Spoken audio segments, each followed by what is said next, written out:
jurnal karantina hari ke-6 di Jepang oleh Anissa Puter. Hai semuanya, gak berasa ya udah 6 hari, enggak ding berasa sih. Cuma tetap aja ada rasa-rasa tidak terasa udah mau seminggu ada di kamar ini karantina sejak hari Jumat lalu ya. Hari ini udah hari Selasa. Well, hari ini entah kenapa cukup menarik karena ngelakuin banyak hal dan ketemu orang baru. Ini juga pengen banget diceritain. Jadi pagi ini seneng banget pas sarapan bisa request dari orang dapurnya untuk ngasih lauk minta telur sama ayam aja karena selama ini sarapan pagi selalu kayak dia kan ngasihnya dalam pack-pack yang udah saya ceritain di video-video sebelumnya. Jadi misalnya nasi dalam satu pak gitu, plastik mika gitu. Terus untuk lauknya jadi kayak sosis, terus ada daging, biasanya ayam, terus ada mie gitu, kayak mie goreng gitu, digabung satu pack gitu. Jadi, dan sayangnya yang pack itu kan udah ada daging babinya, jadi nggak bisa ngambil gitu. Tapi akhirnya udah dari berapa hari kemarin, dari 2 hari yang lalu tuh coba negosiasi untuk minta lauk yang nggak pakai babi gitu. Jadi minta telur sama ayam gitu. Dan hari ini, pagi ini berhasil praktekin ngomong minta tanpa pork gitu. Jadi tadi sempat nanya ke senpai juga, terus ngecek ke Google Map gitu. Google Map, ke Google Translate. Jadi pengen ngomong apa bisa bisa minta lauk ini tapi tanpa babi gitu loh, tanpa daging babi gitu. Jadi tadi sempat ngomong koreo butaniku nashi de dekimasu ka. Jadi can I have this without pork? Bisa saya dapat ini tanpa daging babi gitu. Terus tadi ya pakai improve juga lah. Pokoknya pakai bilang saya bisa makan ikan, telur sama chicken gitu. Jadi tadi aku ngomong tori nikuto tamagoto what else? Sakana wa daijoubu desu gitu. Jadi it's okay for untuk daging ayam, telur sama ikan gitu. Dan akhirnya tadi dikasih, seneng banget dikasih satu pak isinya lauk-lauk tapi nggak ada porknya gitu. Jadi dan ternyata pas makan ya Allah enak banget beneran deh. Jadi sayangnya tuh karena mungkin juga di sarapan itu udah kayak jadi aturannya siapa dari hotel mungkin ya. Jadi harus ngasih makanan tuh dalam bentuk pack yang udah ditutup gitu loh. Jadi nggak boleh. Jadi sebenarnya jujur lagi pengen kepikiran buat bawa Tupperware terus ngasih ke mereka si Tupperware-nya. Jadi mereka cukup naruh di situ, nggak perlu ngasih plastik gitu. Cuma sepertinya karena alasan safety health ini juga keamanan segala macam juga takut kenapa-napa, masih belum berani buat coba nanya. Dan karena ada language barrier juga jadi saya nggak bisa defense gitu loh. Jadi kalau nanti ada kenapa-napa ada ini takutnya malah bikin runyam. Jadi ya mau nggak mau harus ditahan sementara untuk coba ini ke minta naruh lauknya di Tupperware. Sebenarnya aku tuh bawa Tupperware, jadi bawa wadah ini in case kalau kayak tadi misalnya ada lauk-lauk saya pengen banget minta di sini aja gitu. Kalau di Indo sih sering banget ya kayak gini, maksudnya mencoba untuk mengurangi plastik, jadi ya ke pedagangnya minta taruh aja di wadah gitu. Tapi kalau di sini mungkin tentu harus dipelajari dulu, nggak bisa sembarangan karena ya mungkin kali ada aturan gitu loh. Takutnya kan mungkin ini udah terkontaminasi dapurnya, nanti kenapa-napa gitu, yang ada malah saya baru karantina bawa masalah gitu. Jadi ya mau tidak mau harus di-pack. Jadi ini yang masih ada sisa lauknya. Pengen nunjukin banget, serius ini lauknya enak banget. Jadi ini tamagonya nih, ini telur dadar. Pasti udah tahu ya telur dadar kalau makan-makan di sushi tei atau pokoknya tempat-tempat sushi atau restoran Jepang pasti kan telur-telurnya kayak gini ya. Telurnya itu yang kayak very typical Japanese gitu loh. Jadi Kadang bisa bentukannya bisa scrambled, bisa yang udah padetan gini. Terus tadi tuh yang menarik, yang benar-benar gak disangka enak banget, itu ini yang si warna, mohon maaf nih, yang coklat. Ada dua makanan ini. Jadi tadi kebayangnya sih kayaknya sayur ya, tapi beneran sayur. Jadi tadi ada dua nih, kayak bentukannya kayak baby carrot gitu, tapi warnanya coklat gitu. Terus tadi makan, dan enak banget. Jadi tadi sih sempat nanya ke senpai ini apa, bisa jadi lobak yang udah diparut kecil-kecil, atau juga apa ya, tadi dia nyebut satu ini. Tapi kayaknya mirip-mirip kayak lobak sih teksturnya. Dan entah kenapa enak banget, serius enak banget. Terus satu lagi ada yang kayak bentukannya juga mirip kayak si lobak kecil ini, tapi dia kelihatannya lebih kenyal teksturnya. Pas makan, ya Allah ini enak banget gitu. Jadi dikirain tuh apa gitu ya, maksudnya awalnya nggak gitu apa nih. Jadi kayak gini nih, ini cuma makan ya. Ya Allah enak banget, serius. Dan ternyata setelah naik ke senpai, ini adalah konyaku. Tapi konyaku gurih gitu. Jadi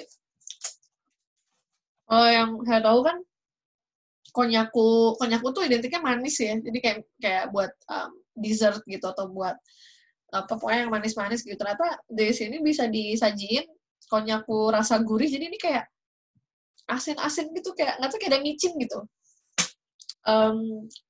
Apa? Dan dia di-serve sama lauk-lauk asin gitu, dan ternyata enak dan ada gitu di sini. Jadi makanya, dan konyaku kan sehat gitu ya. Jadi wah, kayaknya hari ini menemukan menu baru, dan kayaknya perlu dibuat gitu. Kayak menu ini tuh bakal bisa jadi makanan harian gitu, dan kemungkinan juga secara harga juga nggak gitu mahal ya. Tapi serius enak banget ini si konyaku gurih ini ya. Ini nanti bakal dicari di supermarket buat apa lauk pauk nanti selama makan gitu. Nggak tahu entah kenapa di Jepang tuh makanannya enak, tapi tuh sehat gitu loh. Kayak lebih nggak gitu berdosa gitu ya. Kalau misalnya, iya, mungkin kayak misalnya saya pernah tinggal di Jerman tuh, makanan hariannya kan nggak kayak gini ya. Artinya mereka ada makanan yang berbumbu, tapi still ya mungkin if you know what I mean ya.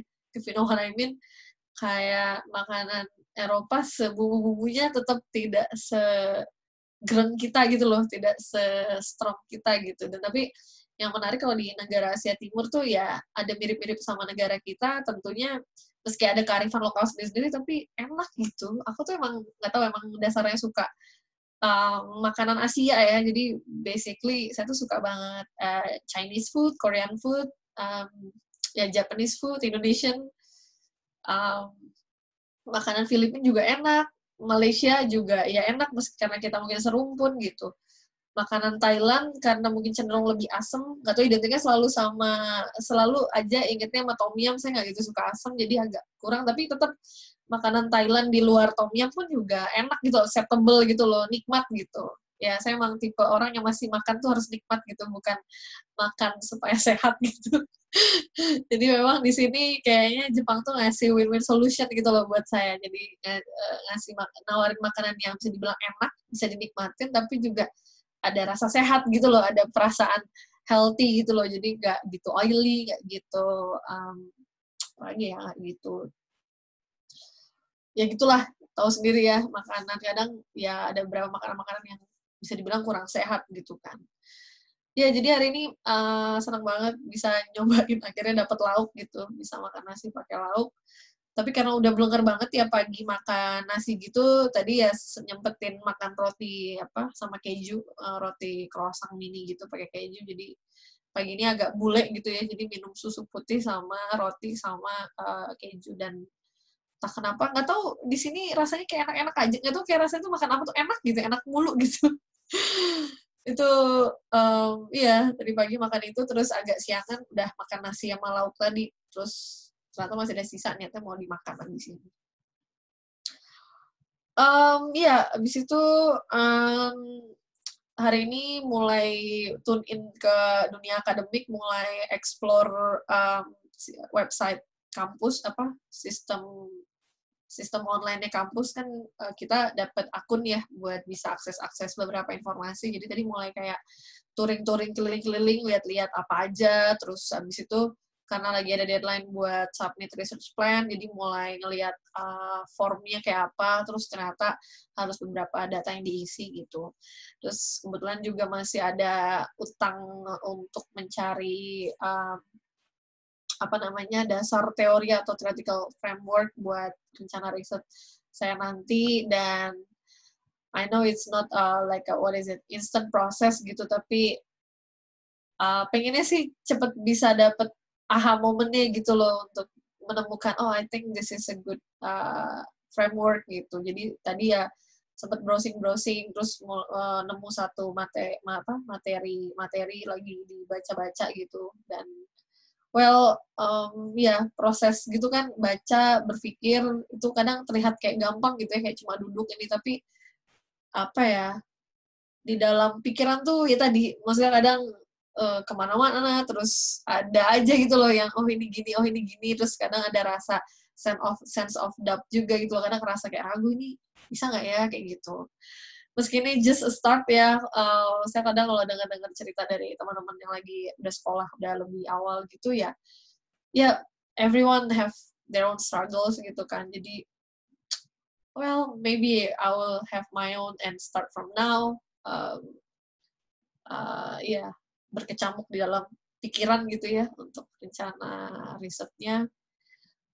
Terus tadi karena ngobrol sama Teh Cici juga, dia sempat cerita tenggorokannya agak kurang enak gitu. Terus awalnya saya nggak gitu ngerasa pas si Teh Cici cerita, tapi kemudian siang tuh saya tiba-tiba kayak agak ngedrop gitu, misalnya agak capek gitu. Yang atau mungkin karena mulai baca beberapa bahan, jadi kayak tiba-tiba bawaannya jadi capek gitu ya. Terus tadi akhirnya jadi sempet take a nap. Kayaknya baru sekali ini deh tidur siang, dari sebelum-sebelumnya belum pernah tidur siang gitu. Jadi sempet tidur siang jam berapa sih ya? Jam 2:30 atau jam 2 gitu. Jadi tidur siang. Terus tiba-tiba pagi pas kebangunnya tuh tenggorokan tuh agak sakit gitu, kayak nggak enak gitu. Terus tiba-tiba meler juga gitu. Tapi ternyata baru nyadar kalau pas ketiduran tuh jendela sempat kebuka, jendela belakang ini, jadi biar ada sirkulasi udara, dan mungkin tadi udara kan masuk ya, jadi mungkin agak dingin, akhirnya hidung meler gitu. Akhirnya pas kebangun tuh, karena tenggorokan ada rasa nggak enak tuh, tiba-tiba kayak panik. Kan katanya tuh kalau ciri-ciri orang corona itu kan, yang kena corona tuh kan dia hilang rasa ya, hilang penciuman, hilang rasa gitu. Akhirnya tadi pas bangun langsung cari-cari makan atau minuman, terus coba ngehirup gitu ya, coba ngendus, ternyata masih kecium gitu. Jadi masih ini. Terus juga sempat coba makan, masih ada rasanya gitu. Jadi alhamdulillah. Mungkin aku cuma overreact aja sih. Tetaplah kadang masih ada rasa-rasa parno, meski so far sih masih jalanin protokol, nggak pernah macem-macem. Dan di sini pun juga karena nggak banyak orang, jadi kayaknya nggak pernah berkumpul yang sampai deket banget gitu. Ya itu, terus apa lagi ya? Ya tadi hari ini dilanjut ke rutinitas yang lain lah, mulai mengecek stok baju, tapi alhamdulillah karena di sini dingin dan gak kemana-mana, jadi baju tuh kayak terjaga bersih aja gitu, jadi nggak gitu kepake banyak baju.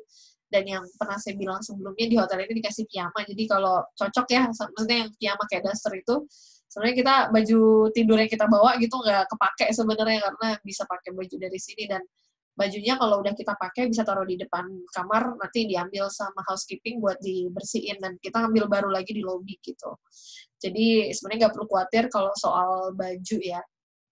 Kayak gitu. Terus tadi pas tadi habis bangun tidur, karena tenggorokan gak enak, mungkin perlu yang kuah-kuah ya. Akhirnya karena cuma ada mie di meja, ada stok mie, akhirnya coba nyeduh mie gelas sarimi nih. Jadi tadi sempat makan. Sekarang nggak cuma mie gelas, tapi sekarang Sarimi punya mie gelas juga. Dan ternyata enak banget loh. Jadi tadi makan di gelas gitu. Atau karena mungkin beberapa hari ini nggak pernah makan yang micin-micin, terus tiba-tiba makan Sarimi mie gelas ini, jadi dapat micin lagi. Jadi nggak tahu, enak banget makan Sarimi mie gelas pakai sisa cikwa Kebetulan kemarin ada beli cikua gitu, masih ada sisa dikit dihabisin gitu. Jadi ya itu makan sari mie gelas 2 bungkus karena 1 bungkus nggak nendang gitu. Terus habis itu jam 7 malam tadi janjian sama Teh Cici sama Kingston. Kingston ini mahasiswa S3 juga yang akan sekolah di Kyodai, jadi will be our friend in the same graduate school. Dan apa kita saya ngajakin main board game bareng gitu. Kebetulan saya bawa Ecovanopoly dan Teh Cici sempat cerita soal game saya, terus dia mungkin tertarik karena dia juga kayaknya suka main game. Ya udah akhirnya kita kayak bikin board game night di lobby hotel, terus karena di situ ada meja juga, terus kita main bareng gitu. Jadi it was fun main bertiga. Sebenarnya sih yang main berdua, saya jadi ngelit aja gitu buat ini. Dan yang menang tadi Teh Cici, yang menang di gamenya gitu. Terus ya terus habis itu saya juga selain bawa Ecovanopoly bawa game card game ya, game kartu. Nah, judulnya Kyoto. Jadi ada card game yang isi kartu-kartunya itu tentang sites atau situs-situs yang ada di Kyoto gitu. Jadi kemarin juga pas beli card game Kyoto itu juga awalnya iya pas lihat lucu banget gitu, dan karena waktu saya tahu saya mau sekolah nggak ada salahnya beli, terus coba main game dan sambil mengenal Kyoto gitu. Jadi ini foto kita main tadi di lobby hotel. Kelihatan kayak kelihatan ya. Iya, jadi tadi seru banget sih karena kalau main yang menarik kalau dari pengalaman saya main Ecovanopoly itu tentu profil pemainnya siapa dengan background apa tuh pasti impressionnya akan berbeda gitu loh terhadap game Ecovanopoly. Misalnya kalau kita main anak-anak pasti kan mereka mungkin masih belum familiar kan dengan istilah-istilah, tapi yang menarik kalau main sama orang-orang yang bisa dibilang educated gitu ya, yang juga sekolah, yang mungkin udah punya knowledge di natural science ya, tidak harus di climate change gitu ya, mereka sudah punya berapa pemahaman, dan jadi hal yang sangat menarik ketika dia bisa mempelajari sesuatu dari Ecovanopoly gitu. Dan tadi tuh seru banget sih sebenarnya.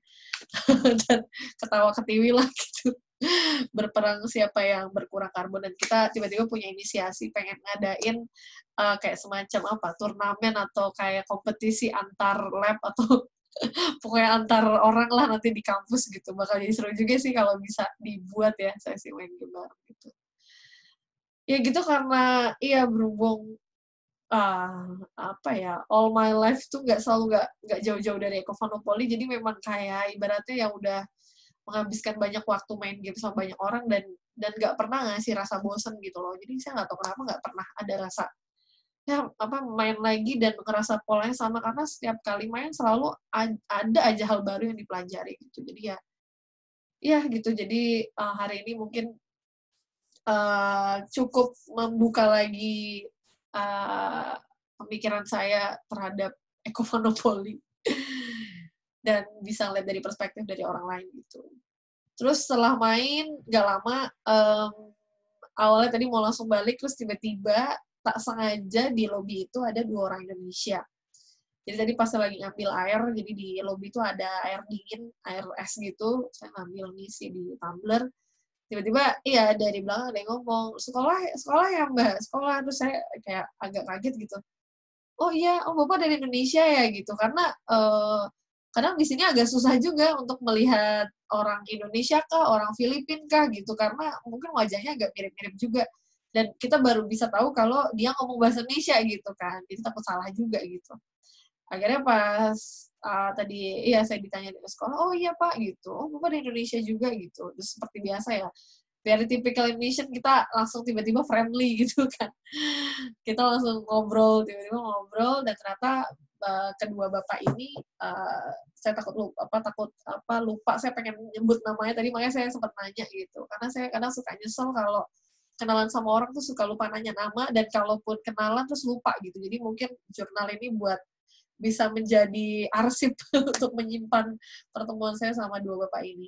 Jadi ada satu bapak namanya Pak Noldi dari Flores, yang satu lagi Pak Udo dari Sulawesi gitu. Tapi dia bilang katanya nama asli Hamzahas, jadi kayak nama wakil presiden ya. Jadi ya dua bapak ini ternyata lagi karantina juga sama kayak kita, tapi dia ternyata lagi bekerja di perusahaan Jepang, perusahaan kelautan ya, perusahaan apa tuh? Pelayaran untuk nangkep ikan gitu loh. Dan ketika saya dengar mereka berdua pelaut, saya langsung tune in, pasang telinga gitu, karena it's a rare moment gitu loh, bisa kenalan gitu loh sama pelaut Indonesia tapi yang emang kerja untuk perusahaan asing gitu loh. Dan tentunya mereka berdua juga seneng kali ya ketemu orang Indonesia dan ngobrol-ngobrol, dan dia tetap cerita gitu ya. Jadi akhirnya saya berusaha dengerin sebanyak-banyaknya gitu, karena itu lebih very interesting story to hear gitu loh, sebagai orang yang tinggal di daratan puluhan tahun gitu kan, yang dan juga nggak di keluarga juga, kita nggak ada di keluarga saya juga nggak ada yang kayaknya yang pelaut ya, artinya orang-orang yang kerja di pelayaran gitu. Jadi akhirnya tadi coba dengerin aja, dan sebenarnya banyak banget ceritanya dan mungkin nggak akan cukup untuk diceritain di sini gitu. Tapi yang pasti iya mereka cukup, yang Pak Noldi itu udah kayak kerja 7 tahun dari 2013 di perusahaan Jepang ini. Jadi mereka lewat agent, terus mereka dikirim ke sini. Tapi ternyata kerjanya tuh bukan cuma di Jepang aja, karena kalau laut kan nggak akan di satu laut kan, mereka akan muter-muter gitu kan kemana-mana, dan mereka udah kemana-mana. Wow, they're like kalau saya student traveler ya, kalau mereka seaman traveler gitu ya, seaman traveler. Jadi kayak kalau mereka suka ngeblog ya bisa bikin buku tuh, jadi seaman traveler ya, jadi sebelahan sama student traveler gitu. Jadi dia cerita dia udah kemana-mana, dia udah melaut ke Peru, ke Panama, ke Cape Town ya, ke Afrika Selatan, terus ke daerah Arab, terus mana ya, pokoknya banyak banget gitu. Dan yang menarik kalau ngobrol sama orang-orang yang biasa di ibaratnya apa ya, di lapang gitu ya, mereka cerita apa adanya banget gitu.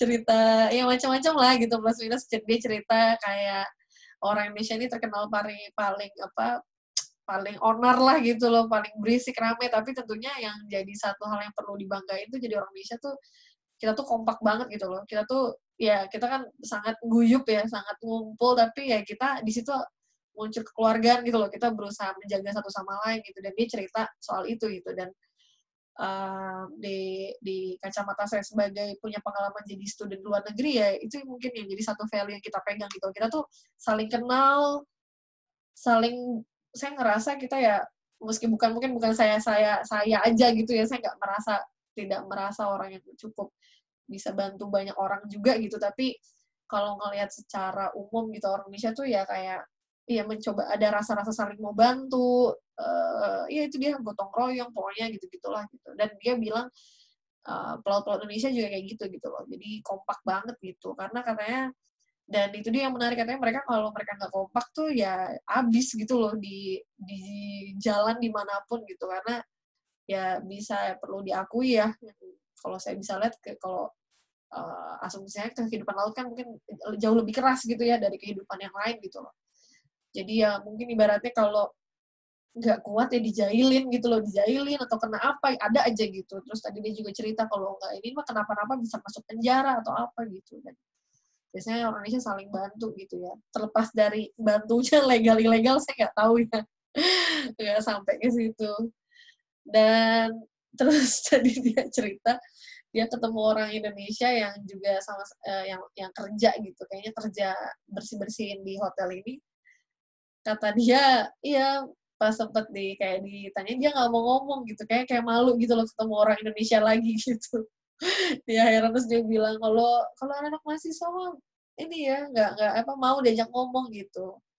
Tapi kalau yang kerja-kerja gitu nggak mau Mbak gitu, makanya ya nggak tahu, terus katanya nggak mau diajak ngomong bahasa Indonesia gitu, maunya bahasa Jepang. Tiba-tiba amnesia bahasa gitu ya kalau udah di masa sih kayak gitu. Iya, saya nggak tahu, maksudnya saya nggak pernah kalau ketemu misalnya mahasiswa Indonesia terus rasanya kayak malu ngomong bahasa Indonesia gitu. Nggak juga sih, kayaknya nggak gitu deh. Tapi mungkin ada aja ya orang kayak gitu ya. Karena buat apa malu sama bahasa sendiri. Ya, dan saya juga bahasa Jepangnya belum lancar, jadi nggak bisa flexing juga gitu. Nggak tahu deh kalau fasih banget, apakah ada rasa-rasa pengen apa flexing. Jadi kayak, sorry, I don't speak Indonesian, I only speak Japanese gitu. Iya, jadi tadi tuh cerita ngalor ngidul banyak banget dan menarik banget buat di apa buat di iya didengar gitu loh. Jadi kadang hal-hal yang nggak bisa kita tahu tuh kalau mungkin nggak kemana-mana gitu ya, iya pengalaman kayak gini gitu loh, ketemu sama orang Indonesia, orang yang nggak cuma Indonesia juga, terus dengerin cerita hidupnya juga gitu.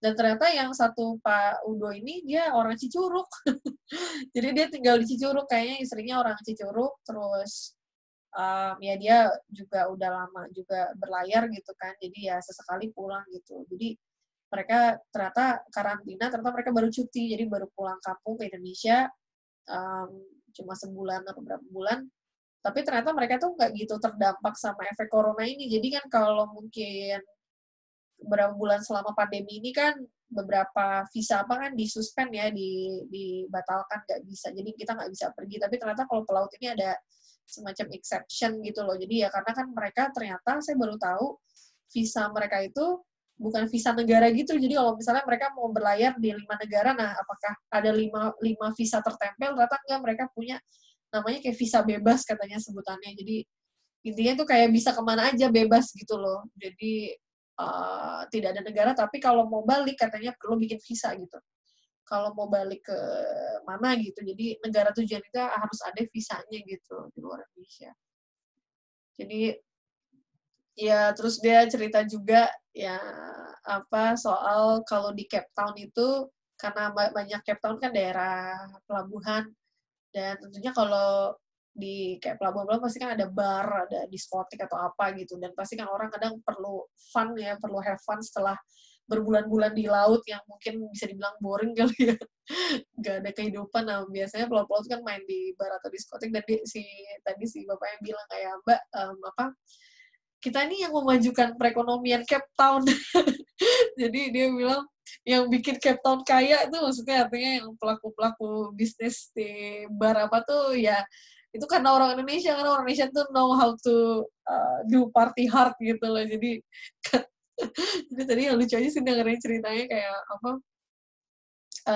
ya dia bilang kalau orang bule kan paling minum berapa sih kecil-kecil gitu apa ibaratnya yang gelas-gelas kecil itu, tapi kalau orang Indonesia habis pokoknya semua katanya, pokoknya benar-benar inilah gila katanya gitu. Jadi ibaratnya sebagian penghasilan dari pelaut Indonesia mungkin dipakai disisihin gitu loh buat have fun gitu dan itu membantu menumbuhkan ekonomi di negara-negara yang dikunjungin gitu loh. Jadi itu lucu banget sih dengar cerita itunya. Ya tapi ya tentunya iya ketika orang mobile apa ya iya, ekonomi tuh tumbuh gitu ya, karena kalau kita bicara soal iya bagaimana orang spending segala macam gitu, menarik sih.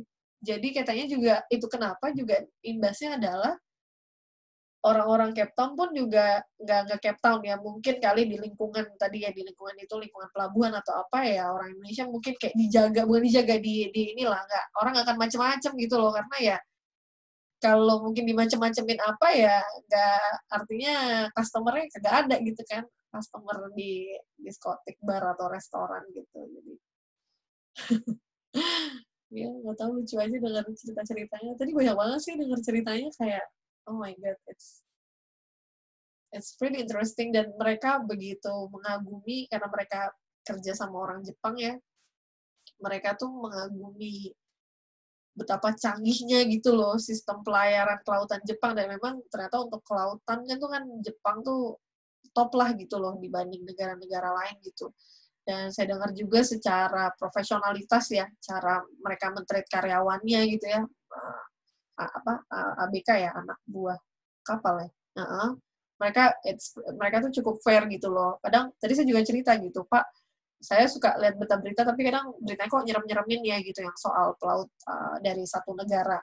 Takut saya salah menyebut ini ya, pokoknya negara yang besar banget gitu, yaitu karyawannya apa pelautnya tidak di-treat secara nice gitu kan. Nah, tapi ternyata ya kadang dari berita gitu kadang kita ya tadi misalnya seringkali yang nggak tahu ternyata ya kayak gitu biasanya si pelautnya sendiri juga lewat dengan cara yang ilegal gitu. Dan ini juga saya pernah dengar dari kasus kayak tenaga kerja Indonesia kan. Kadang kan suka banyak kasus-kasus, tapi ternyata juga setelah ditelusurin, proses si tenaga kerja ini untuk tiba di negaranya juga ilegal gitu loh. Jadi dia pakai entah, ya ada yang agen yang nggak benar juga, terus mungkin si yang tenaga kerja juga kepepet butuh, jadi akhirnya ngambil gitu ya. Agak rumit sih ya melihat, kadang kalau masa-masa gini nggak bisa kayak langsung menentukan siapa yang salah, siapa yang benar gitu. Tapi tentunya kalau udah bicara soal misalnya kemarinnya kasusnya di satu kapal itu mayat dibuang gitu ya, menurut saya itu enggak, ya sangat against human rights lah gitu, maksudnya keterlaluan sih gitu loh, kayak. Tapi tadi si bapak pelaut ini yang tadi saya temuin ini ya cerita kalau Jepang nggak akan begitulah gitu loh, pokoknya ya kayak mereka juga ya amit-amit lah gitu ya.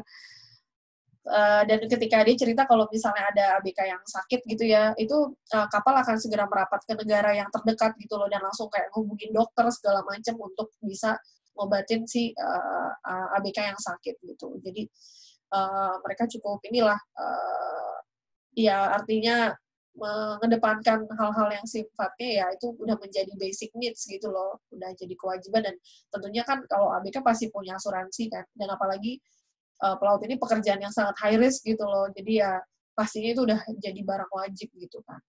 Orang yang tinggal di darat aja maksudnya pakai asuransi gitu, masa iya. Dan di laut tahu sendiri ada badai, ada gelombang pasang apa kita nggak tahu gitu, dan ya pastinya haruslah ekstra treatmentnya ekstra gitu. Iya, terus juga dia cerita yang soal betapa canggihnya sistem, iya mereka nangkep ikan, dan katanya everything computerized gitu ya, jadi semua pakai ya teknologi, pokoknya ada komputer segala macam, dan memang katanya itu yang bikin Jepang tuh berbeda gitu loh sama negara-negara lain kalau urusan dalam menangkap ikan segala macam gitu. Dan ternyata mereka itu nangkapnya tuna. Saya nanya, Pak, kalau nangkap ikan gitu satu jenis ataukah berbagai jenis? Mereka bilang kalau mereka khusus ngambil tuna gitu. Oh, terus dia bilang, Mbak, emang kalau kita kalau Jepang tuh ya disiplin, dia kalau ini tuna ya tuna gitu katanya. Beda katanya kalau sama negara sebelah gitu. Yang ngambil kayak mungkin apa aja terus segala macam gitu. Kalau katanya Jepang tuh dia ikut aturan gitu. Dia ngambil apa ya ini apa gitu. Dan ikan ini dipakai ya buat konsumsinya orang Jepang gitu. Katanya sih mostly buat orang Jepang, buat karena kan di sini orang banyak makan ikan ya kayak gitu. Dan tuna tuh udah jadi udah jadi makanan sehari-hari banget lah gitu. Udah sampai di level onigiri murah itu yang ada tuna pun, dan enak banget aja pasti ada tunanya gitu.